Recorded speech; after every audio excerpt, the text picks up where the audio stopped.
आउज़ुबिल्लाहि मिनश्शैतानिर्रजीम बिस्मिल्लाहिर्रहमानिर्रहीम। शुरू करता हूँ अल्लाह ताला के बाबरकत नाम से जो निहायत रहम वाला और मेहरबान है। लाखों करोड़ों दुरूद व सलाम आक़ाए जहाँ वजह कायनात आखिरुज़्ज़मा हज़रत मोहम्मद मुस्तफ़ा सल्लल्लाहु अलैहि वसल्लम की ज़ात गिरामी और उनकी आल पर। मुअज़्ज़िज़ नाज़रीन, आप देख रहे हैं प्रोग्राम झंझोड़ खिज़र अहमद के साथ।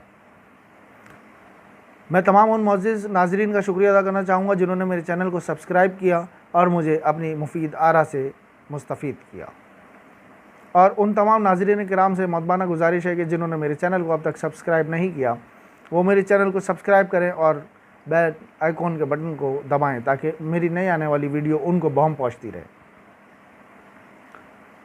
मुअज़्ज़िज़ नाज़रीन किराम, आप देख रहे हैं प्रोग्राम झंझोड़ खिज़र अहमद के साथ। पाकिस्तान वजूद अमल में आए 75 साल हो गए और हमने तरक्की की वो मनाजिल तय की कि जिनको देखकर अशश करने का दिल करता है, और हम यकीनी तौर पे आज शायद दुनिया के सुपर पावर बन चुके हैं, और यकीनी तौर पे हम तमाम अक़वाम आलम से सबसे ज़्यादा तरक्की याफ्ता कौम हैं, और हमारे यहाँ बहुत ज़्यादा माशी खुशहाली का दौरा है, और हमारे यहाँ जराइम ज़ीरो टॉलरेंस है, और हमारे यहाँ तमाम तर शोबाजात बहुत ज़्यादा तरक्की याफ्ता और जदीद तरीन तकाज़ों से हम आहंग है। मोहतरम नाज़रीन किराम, हमारी सड़कें, हमारे पुल, हमारे मुल्क के दरियाओं पे बेशबहा बनने वाले बंद यानी डैम्स बहुत ज़्यादा तादाद में तैयार हो चुके हैं, और हमारे मुल्क में कसीर तादाद में बड़े और छोटे डैम मौजूद हैं, और हमारे यहाँ मुल्क की माशी सूरत हाल बहुत ज़्यादा खुशहाली की जानिब गामज़न है, और हमारा मुल्क जो है वो बिजली के बहुत सारे कारखाने अब तक लगा चुका है, और हमारे मुल्क में एनर्जी पावर्स की कोई कमी नहीं है। हमारे मुल्क के अंदर गैस के बड़े बड़े ज़खायर जो दरियाफ़्त है उनसे हमने बड़ी वाफिर मकदार में गैस निकालना शुरू कर दी, और बल्कि हम दूसरे मुल्कों को भी फ़राहम करने में ख़ुद कफ़ील हो चुके हैं, और हमारे मुल्क के अंदर जदीद तरीन ज़रई इस्लाहात नाफिज करने के बाद हमारे मुल्क की पैदावार में कई सौ गुना इजाफ़ा हो चुका है, और हमारे मुल्क के अंदर जो सियासतदान हैं वो इंतहाई ईमानदार और इंतहाई जफ़ाकश और अवामुन्नास की खिदमत करने वाले और अवामुन्नास के हमदर्द और उनसे मोहब्बत करने वाले अफराद पर मुश्तमिल सियासी लोग हैं। हमारे मुल्क की पार्लियामेंट जो है बहुत ज़्यादा तहज़ीब याफ्ता हो चुकी हैं, और हमारे इदारों में बहुत ज़्यादा तरक्की पाई जाती है। मोहतरम नाज़रीन, ये वो सब ख्वाब हैं, ये सब वो बातें हैं, ये सब वो शराब हैं जिनके पीछे हम 75 सालों से दौड़ रहे हैं, और जिनको पाने की खातिर हमारे बड़ों ने बहुत ज़्यादा ख्वाब देखे, और हमारे बुज़ुर्गों ने बहुत ज़्यादा इस चीज़ को महसूस किया कि हमारा मुल्क ऐसा होना चाहिए। मुअज़्ज़िज़ नाज़रीन किराम, आप सोच रहे होंगे कि आखिर मैंने आपको इतनी सारी खुशखबरियाँ सुनाकर झंझोड़ के रख दिया, लेकिन नाज़रीन किराम, ये हमारे ख्वाब हैं जो शायद कभी शर्मिंदा ताबीर हो सकें, और ये हर पाकिस्तानी की तमन्ना और आरज़ू है कि हमारा मुल्क, जो मैंने चंद हालात आपको बताए हमारे मुल्क के तरक्की के हवाले से, वो हर पाकिस्तानी की ख्वाहिश बन चुके हैं कि काश हमारा मुल्क इस तरह का मंज़रनामा पेश करे। और ये कोई मुश्किल भी नहीं है।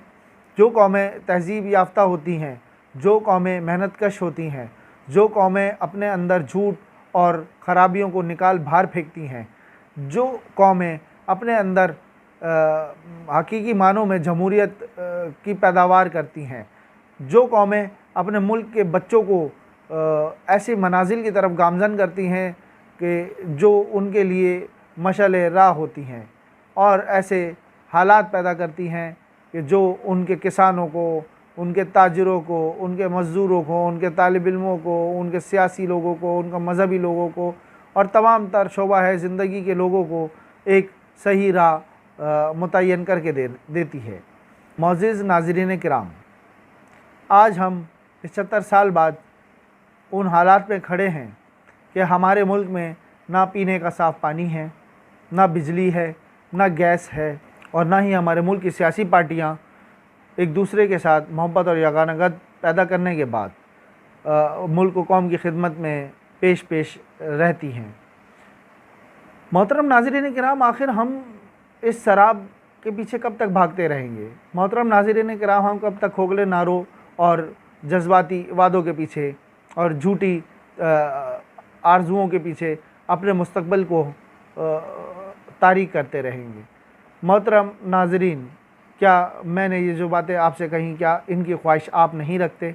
क्या हर पाकिस्तानी के दिल में ये तमन्नाएं और ये वलवले जन्म नहीं लेते? मोहतरम नाज़रीन किराम, क्या हम ये नहीं चाहते कि हमारा मुल्क सरसब्ज़ व शादाब हो जाए? क्या हम नहीं चाहते कि हमारा मुल्क रोशन रहे? क्या हम नहीं चाहते कि हमारे मुल्क का बच्चा बच्चा तालीम याफ्ता हो जाए और हुनरमंद लोग जो हैं उनके हुनर में इजाफ़ा हो और वो अपने हुनर का भरपूर मुआवजा पा सकें और उनको अपने ही मुल्क के अंदर ऐसी मुलाज़मतें मैसर हों, ऐसे मौक़े मैसर हों कि वो बाहर जाने की तमन्ना छोड़ दें और ऐसे एजेंडों के हत्थे ना चढ़ें जो उनको लंदन के, कनाडा के, बरतानिया के, जर्मनी के, फ़्रांस के ख्वाब दिखाकर उनको दरिया बुर्द कर देते हैं या उनको सहराओं और रेगिस्तानों की जीनत बना देते हैं। मेरे प्यारे वतन के नौजवान जो अपने दिलों में हज़ारों तमन्नाएँ लिए ऐसे एजेंटों के हत्थे चढ़ जाते हैं और फिर उनकी ज़िंदगी ख़राब हो जाती है या वो ज़िंदगी हार देते हैं और घर वाले पीछे उनकी तलाश में या उनकी आने की ख्वाहिश में अपनी सारी ज़िंदगी रो रो कर अपनी आँखों की बीनाई तक मुतासिर कर लेते हैं। वो माँ अपने दिल को क्या समझाए जिसका बेटा किसी ऐसे एजेंट के हत्थे चढ़कर यूनान की समंदरों में या सहराओं में भटक गया हो, मर गया हो, खप गया हो, उसकी हड्डियां तक चील कौवे अपनी ग़िज़ा बना चुके हों। क्या वो माँ दरवाज़े को तकती नहीं रहती? क्या वो बाप अपने दिल में बहुत सारी आरजुएँ और बहुत सारी ख्वाहिशात लेके अपने बच्चे के बेहतर मुस्तकबिल की तलाश में अब तक मारा मारा नहीं फिरता? क्या वो अपने बच्चे के वजूद को अक्सर नज़रअंदाज कर दे? तो मेरे मुल्क के नौजवानों को आखिर ऐसे मौक़े क्यों मैसर नहीं कि वो अपने मुल्क के अंदर रहते ही अपने हुनर, अपनी सलाहियतों, अपनी मेहनत और अपनी काविशों से आगे बढ़ें और इस मुल्क की तरक्की में अपने अहम किरदार अदा करें? क्योंकि हमारे मुल्क का नौजवान हमारे मुल्क की रोशनी है, हमारे मुल्क का बेहतरीन मुस्तकबिल है, हमारे मुस्तकबिल के मेमार हैं। हमारे नौजवान हमारी ताकत हैं, हमारे नौजवान हमारी सियासी बेहतरीन दिमाग हैं, हमारे नौजवान बेहतरीन पॉलिसी मेकर्स हैं, हमारे नौजवान बेहतरीन किस्म के मुबल्लिग हैं, हमारे नौजवान बेहतरीन किस्म के डॉक्टर, इंजीनियर्स हैं। हमारे मुल्क के नौजवान क्या नहीं कर सकते? मोहतरम नाज़रीन, ये जज्बाती बातें मैं इसलिए कर रहा हूँ कि आज 75 साल इस मुल्क को कायम हुए गुज़र चुके हैं, लेकिन क्या हम फरमुदात कायदे आज़म रहमतुल्लाह अलैह पर कारबंद हैं? क्या हम इकबाल के अफ़कार पर कारबंद हैं? क्या हमने जो ख्वाब हमारे बुज़ुर्गों ने देखा और लाखों जानों की कुर्बानी देके इस मुल्क को तामीर किया, इस मुल्क को हासिल किया, क्या हम उस पर कारबंद हैं? क्या हम उससे भटक तो नहीं गए? या हम महज सियासतदानों के झूठे वादे और खोखले नारों के पीछे भाग भाग के अपनी उम्र ज़ाया तो नहीं कर रहे? मोहतरम नाज़रीन किराम, आखिर आप फ़ैसला करें, क्या ये बात रोज़े रोशन की तरह आया नहीं कि हमारा मुल्क तरक्की में बहुत पीछे है? हर चंद के हमारे मुल्क के अंदर वसाइल की कमी नहीं, हमारे मुल्क के अंदर मादनियात की कमी नहीं, हमारे मुल्क के अंदर बेहतरीन दिमागों की कमी नहीं, हमारे मुल्क के अंदर बेहतरीन स्कूलों की कमी नहीं, हमारे मुल्क में बेहतरीन उस्तादों की कमी नहीं, हमारे मुल्क के अंदर बेहतरीन इंजीनियर्स की कमी नहीं। हमारा मुल्क क्यों पीछे है? हमारे मुल्क की सड़कें क्यों तबाहाल हैं? हमारे मुल्क के अंदर तरक्की की वो मनाजिल हम क्यों नहीं तय कर सके जो दूसरे ममालिक हमसे बहुत पहले वो मंजिलों पर पहुँच चुके हैं? तो हमारा मुल्क क्यों रास्ते का मुसाफिर है और अब वो रास्ता ना तो भटके हुए मुसाफिर की तरह है, ना ही वो मंजिल पे पहुंच पा रहा है? तो आखिर हम कौन सी राह मुतय्यन करें? आखिर हम किसको अपना सरबराह मानें? आखिर हम किन लोगों के ऊपर इन्हिसार करें कि वो, या उन लोगों पे हम एतमाद करें कि वो हमारे मुल्क को उस तरक्की की मनाजिल तक पहुँचाएँगे और हमें जो है वो बेहतरीन मुस्तकबिल दे सकेंगे, या हमारे लिए ऐसे इक़दामात कर सकेंगे, या ऐसे मौक़े पैदा कर सकेंगे, या ऐसे ज़राए पैदा कर सकेंगे अपने वसाइल को, अपने मसाइल हल करने के लिए? आखिर वो कब तैयार होंगे? मोहतरम नाज़रीन किराम, हाल ही में आप देखें कि हमारे मुल्क में एक नई बहस छिड़ी हुई है। हमारे मुल्क में तो हर दूसरे दिन एक नई बहस शुरू होती है और पिछली जो बहस होती है वो उसमें दब कर रह जाती है। यानी एक इशू के पीछे दूसरा इशू, दूसरे इशू के पीछे तीसरा इशू, यानी कि हर रोज़ हमारे लिए नया मसला खड़ा होता है। और बहुत मामूली सी चीज़ें और बहुत मामूली से मसाइल जिनको हल करना किसी भी आम तालीम याफ्ता आदमी के लिए भी मुश्किल नहीं, उसका हल तलाश करना हमारे मुल्क के बड़े बड़े अहम दिमाग और सियासतदान उसको हल नहीं कर पाते और आपस में दस्तों गिरेबान रहते हैं, बहस मुबाहिसों में पढ़ते हैं, एक दूसरे पे तनकीद करते हैं, इख्तलाफ बरा इख्तलाफ करते हैं। कोई तामीरी पहलू नहीं है, कोई तामीरी काम नहीं करते, कोई तामीरी बहस नहीं छेड़ते कि जिसमें कोई खैर का पहलू हो। जैसे हमारे मुल्क में एक नई बहस छिड़ी हुई है, इलेक्ट्रॉनिक इंतखाबी अमल के लिए इलेक्ट्रॉनिक मशीन वजूद में आ गई है। साइंस एंड टेक्नोलॉजी की वजारत ने जो है वो इलेक्ट्रॉनिक मशीन इंतखाबी अमल के लिए वो तैयार की है।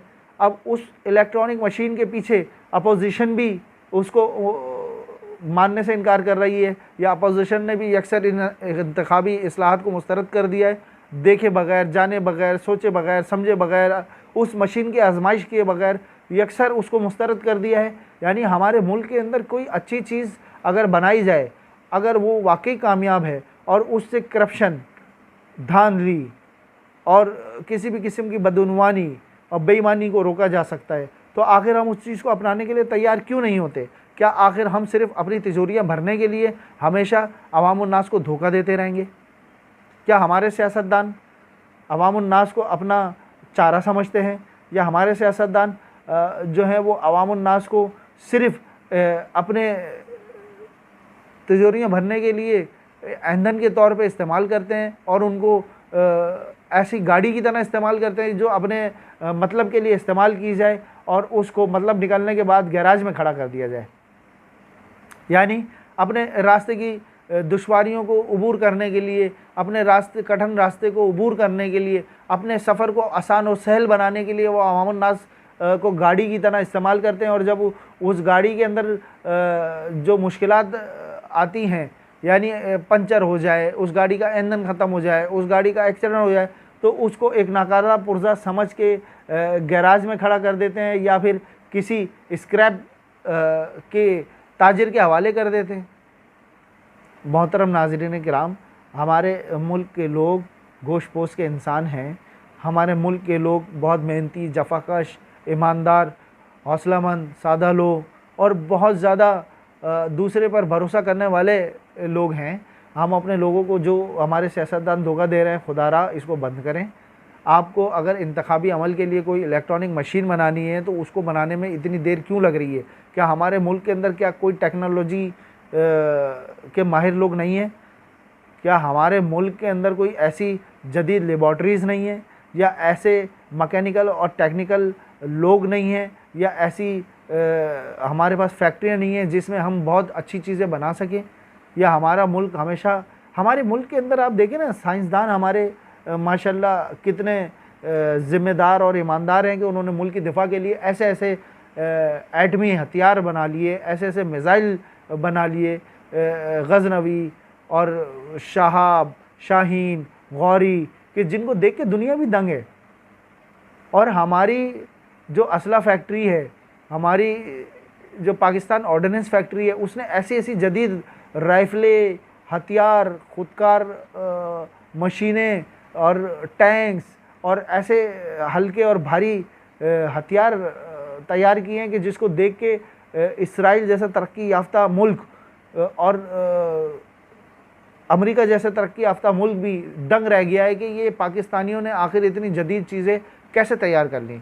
तो ये हमारे मुल्क के बेहतरीन दिमाग थे जिन्होंने मुल्क की दिफा को बहुत ज़्यादा मजबूत बनाने में अपना मुस्बित किरदार अदा किया। अपना तन, मन, धन, अपनी जवानी, अपना तमाम तर वक्त, सरमाया, सब मुल्क के दिफा के लिए उन्होंने जो है वो लगाया और उसको मुकद्दम जाना इस बात को कि अपने मुल्क के दिफा को बेहतर से बेहतरीन बनाया जाए।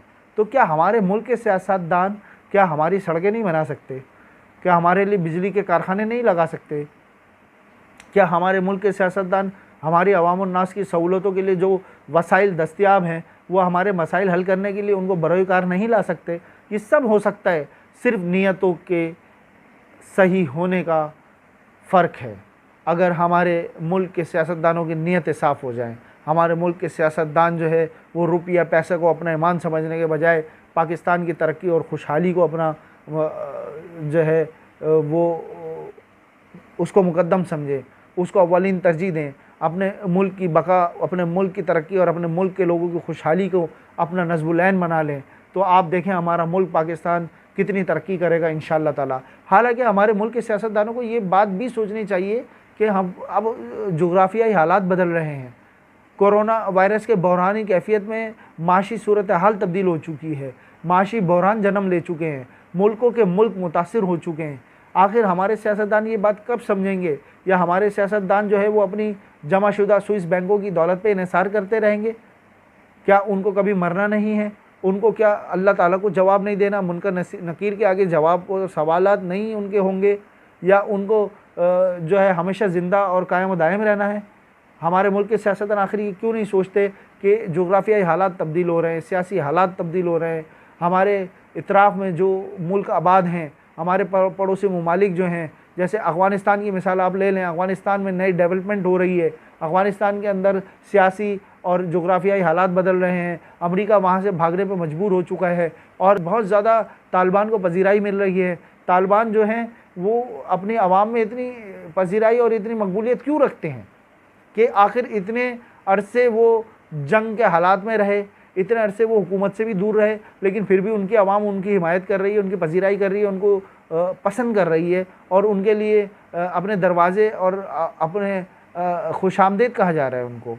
तो आखिर आप बताइए मेरे मुल्क के सियासतदानों कि उनकी इतनी पजीराई क्यों, जबकि वो तो इतने तरक्की याफ्ता भी नहीं है और शायद इतने तालीम याफ्ता भी नहीं है, लेकिन वो ईमानदार है, वो अपने मुल्क के लोगों से वफ़ादार हैं, अपने मुल्क से वफ़ादार हैं, अपनी कौम से वफ़ादार हैं। और तालिबान को इसलिए पसंद किया जा रहा है कि उन्होंने सच्चे मानों में अमन व अमान कायम किया, अपने मुल्क के अंदर तरक्की की नए राहें ढूंढने की तरफ गामज़न हुए और उन्होंने अपने मुल्क की लोगों को सहूलतें दी। उन्होंने वहाँ पर बेईमानों का कला कमा किया और ईमानदारों को वेलकम किया और उन्होंने ऐसे काबीना तश्कील दी, ऐसी काबीना तश्कील दी, ऐसे कानून साज असम्बलियाँ बनाई कि जिसमें वाकई अवामुन्नास के फ़लाह व बहबूद के लिए बहस की जाती थी और अमली इक़दामात किए जाते थे। और हमारे मुल्क के अंदर आप देखें कि हमारा मुल्क अफ़गानिस्तान से कहीं ज़्यादा खुशहाल है अल्हम्दुलिल्लाह। हमारा मुल्क पाकिस्तान अफ़गानिस्तान से कहीं ज़्यादा तरक्की याफ्ता है अल्हम्दुलिल्लाह। हमारा मुल्क पाकिस्तान कहीं ज़्यादा पुरअमन है अफ़गानिस्तान से अल्हम्दुलिल्लाह। हमें शुक्र अल्हम्दुलिल्लाह पढ़ना चाहिए और पाकिस्तान की तरक्की के लिए अपना किरदार अदा करना चाहिए। मेरे मुल्क के सियासतदानों आप देख रहे हैं अमेरिका, इसराइल, भारत और अफ़गानिस्तान की खुफिया एजेंसियाँ किस तरह पाकिस्तान की वजूद के दर पे हैं। वो पाकिस्तान के वजूद को बर्दाश्त नहीं करते और पाकिस्तान के वजूद को ख़त्म करने के लिए वो अपनी हर मुमकिन कोशिश करते हैं। कभी पाकिस्तान में दहशतगर्दाना कार्रवाइयाँ करते हैं और मैं चाहूँगा कि हमारे अवामुन्नास जो है अपने इर्द गिर्द भरपूर तरीके से चौकस रहें और कानून नाफिज करने वाले इदारों को किसी भी मशकूक सरगर्मी और मशकूक अफराद या ग्रोह की फौरी तौर पे इतला दें और निशानदही करते हुए अपना कौमी फ़रीज़ा अदा करें। तो कहने का मकसद ये है कि आखिर ये तमाम तर चीज़ें इनको सिलसिलों को जोड़ा जाए तो इसमें हमारे सियासतदानों का किरदार कहाँ नज़र आता है। हुकूमत वक्त अपना काम कर रही है, हुकूमत वक्त मुल्क चलाने और मुल्क बनाने की फ़िक्र में लगी हुई है। कोई भी हुकूमत जब वो बरसरे इक़्तिदार होती है तो उसकी कोशिश होती है वो डिलीवर करे। हमारे मुल्क के अंदर कई हुकूमतें ऐसी भी आईं जिन्होंने अवामुन्नास की फलाह के बजाय अपनी जेबें भरने का काम किया और अवामुन्नास के सामने वो आया है। वो कब तक अवाम को धोखा देते रहेंगे। मैं अपने मुल्क के लोगों को कहूँगा, खुदा रहा मेरे हमवतनों, ऐसे लोगों को आप मुंतखब करें, ऐसे लोगों का इंतखाब करें, ऐसे लोगों को मुंतखब करें जो आपकी फलाह व बहबूद और तरक्की के लिए काम करें। ऐसे कवानीन और ऐसी पॉलिसीज़ बनाएं जिससे आपके बच्चों का मुस्तकबिल रोशन हो, ना कि ऐसे लोगों को आप बार बार वोट डालें कि जो आपके बच्चों के अनाज को भी खा जाएं, जो आपके बच्चों के मुस्तकबिल को तारीक कर दें, जो आपके बच्चों की तालीम को तहगो बाला कर दें, तहस नहस कर दें। खुदारा ऐसे लोग जो सिर्फ़ कागज़ों में सड़कें बनाते हैं, कागज़ों में बड़े बड़े मंसूबे बनाते हैं, सिर्फ़ इफ्तिताही तकारीब का इनेकाद करते हैं, इफ्तिताही तख्तियाँ लगाते हैं और बड़ी शान और शौकत से अपनी ज़िंदगी तो गुजारते हैं, लेकिन आवाम के बोसीदा हाल उनको नज़र नहीं आते। तो ऐसे लोगों को मुंतखब ना करें, बल्कि ऐसे नौजवान तबके को आगे लाएं जो मुल्क के लिए पुरखुलूस हों, ईमानदार हों, इसार कुर्बानी का जज्बा रखते हों और सबसे बढ़कर पढ़े लिखे और तालीम याफ्ता हों।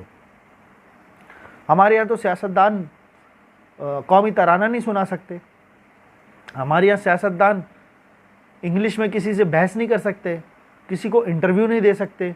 इंग्लिश तो छोड़ें जनाब, वो उर्दू में भी सही तौर पे बात नहीं कर सकते। तो ऐसे सियासतदानों को आप यकसर मुस्तरद करें और उनको पहचानें।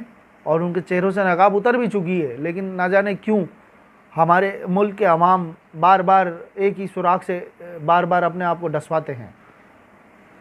तो मैं खुदारा अपने मुल्क के अवाम को ये ज़रूर पैगाम देना चाहूँगा कि आप लोग आइंदा आने वाले जनरल इलेक्शंस में ऐसे लोगों का इंतखाब करें जो आपकी फलाह बहबूद और तरक्की के लिए सोचते हों और अमली इक़दामात पे यकीन रखते हों।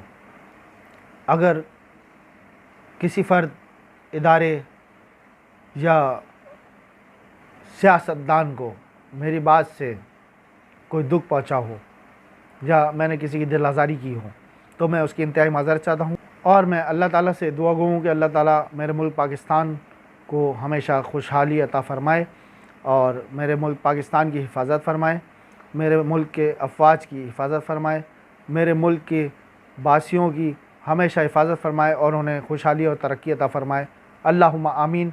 मोअज़्ज़िज़ नाज़रीन किराम, आप मुझे ट्विटर, फेसबुक और इंस्टाग्राम पर भी फॉलो कर सकते हैं, डिस्क्रिप्शन में लिंक मौजूद है। पाकिस्तान जिंदाबाद, पाकिस्तान पाइंदाबाद।